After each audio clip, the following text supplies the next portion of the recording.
So my name is Guilherme Barreiro, and I'm a plastic surgeon. I started here last year, beginning of last year, in summer, and I essentially trained, most of my training was done in Brazil. So I did general surgery and plastic surgery down there, and I did microsurgery fellowship, and I was already practicing there for some time, and I had some extra training in Asia and in Europe before I came to OU. So it's the challenge and the opportunity to practice and be able to help people in multiple different areas and problems that they have, that plastic surgery can actually help in from the top of the head to the toe.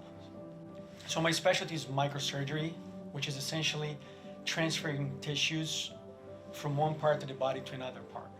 So if a person has a defect, either because of cancer or because of a trauma or a burn, or in the case of a breast reconstruction, if they have to get a mastectomy done because of cancer, we're able to choose areas where the patient has extra tissue to move that tissue around and reconnect with the microscope. That's why it's called microsurgery, to make that tissue live there and mimic the original anatomical portion that the patient lost.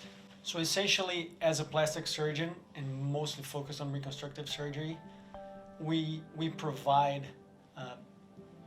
resources for doctors and patients that suffer from problems all over their body.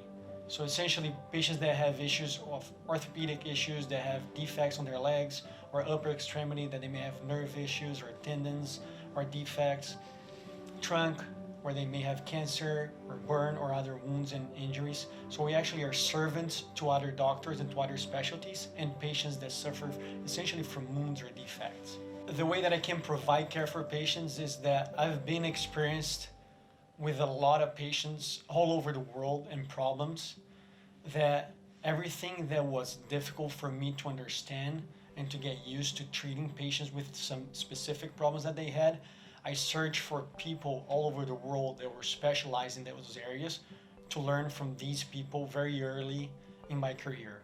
So I essentially have a lot of experience in seeing problems and taking care of patients of a whole realm of issues that they may come up to me. And I'm always willing to provide some care and some problem solving for them.